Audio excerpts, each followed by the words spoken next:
అమెరికాలో ఒక వైద్యుడు ఒక పుస్తకం రాశాడు. కానీ లైసెన్స్డ్ కిల్లర్స్ ఆర్ డాక్టర్స్. ఎందుకు అంటే వాళ్ళు ఇచ్చేటువంటి మందుల వలననే కొత్త రోగాలు వస్తున్నాయి కాబట్టి. ఈ విషయం తెలిసినా జాగ్రత్తగా ఆలోచించేయండి. వైద్యుడు మందు ఇచ్చినా, పొలంలో మందు వేసినా,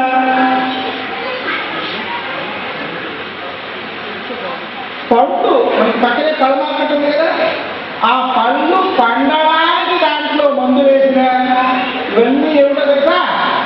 సైన్స్ పెట్టిన విషహారాలు.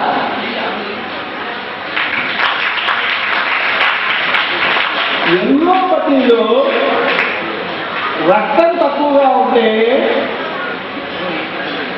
ఐరన్ ట్యాబ్లెట్లు వేసుకోమని ఇస్తారు. అవి కొంచెం ఎక్కువ వేసుకుంటే ఏమొస్తుందో తెలుసా? క్యాన్సర్ వస్తుంది. అంటే తాత్పర్యం ఏమిటి? విద్య అనేటువంటిది ప్రజాహితానికి పనికొస్తుందా, మొత్తం సమూలంగా ప్రపంచాన్ని నాశనం చేయడానికి పనికొస్తుందా? ఎందువలన అంటే ఆ గురువు యొక్క దైవభావన లేదు, విద్య యొక్క దైవభావన లేదు, దాని ప్రజలకు మేలు కోసం వినియోగించాలనే తపన లేదు. ఇది మిగిలిన దేశాల్లో ఉండే విద్య యొక్క స్వరూపం. భారతీయమైన విద్యలో మనకి ఆయుర్వేద మందులు ఉన్నాయి, వాటితో సైడ్ ఎఫెక్ట్స్ ఉండవండి. అనారోగ్యం తగ్గాల్సిందే, ఒకటే మాట. అలాగే ఇంకొక విషయం మీరు జాగ్రత్తగా గమనించండి.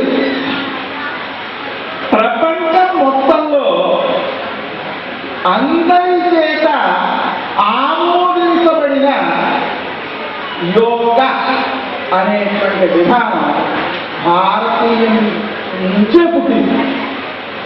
ఈ భారతదేశంలోనే పుట్టింది. ఏది? యోగా అనే విధానం. ఈ యోగా ప్రపంచంలో అందరికీ శారీరక మానసిక ఆరోగ్యాన్ని అందిస్తూ, సరైన ఆలోచనలు ఇస్తూ, ఆనందప్రదమవుతూ ఉన్న ఏకైక విద్య ఇక్కడ పుట్టింది. అదండి భారతీయుల యొక్క గొప్పతనం. కాబట్టి మన భారతీయుల యొక్క సంస్కృతిని అనుసరించాలి అనే విషయాన్ని మనందరికీ తెలుపుడు చేయడానికి తపన పడుతున్న ఆత్మీయులను సదా వెంకటరెడ్డి గారి లాంటి వారందరినీ ప్రోత్సహిద్దాం.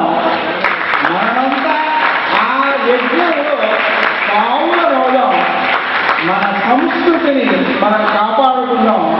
ఒక ఉద్యమం నడుపుకోవాలి మనం. ఎందుకో తెలుసా? మన చదువులు మాకు కావాలి. భారతీయమైన చదువుల్ని మనం చదువుకోవాలి. లోకానంతని సొంత చదువులు వాళ్ళ నుంచి నేర్చుకుంటున్నాం. దాంతోపాటు ఈ సంస్కృతికి సంబంధించిన విద్యని కూడా మన దేశ విద్యను కూడా చదువుతుంటే వాటిలో సంస్కారాన్ని తీసుకురాగలుగుతాం అనే విషయాన్ని మనం గుర్తుపెట్టుకోవాలి.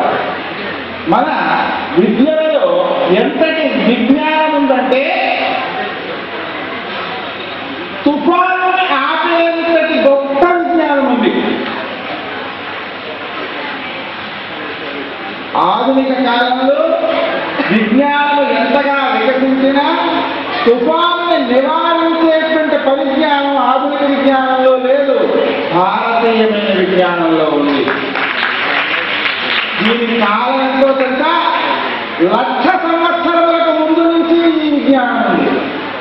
దాన్ని అమలు చేసేటువంటి ఆలోచన పుట్టాలంటే మన విద్యను మనం చదువుకోవాలి. మన విద్యను మనం చదువుకునేలాగా, మన పద్ధతిలో చదువుకునేలాగా, తపస్సు ద్వారా విద్యను ఆర్జించేలాగా, ప్రజలకు హితములు కలిగేలా విద్యను ఉపయోగించేలాగా మన సంస్కృతిని మనం కాపాడుకుందాం.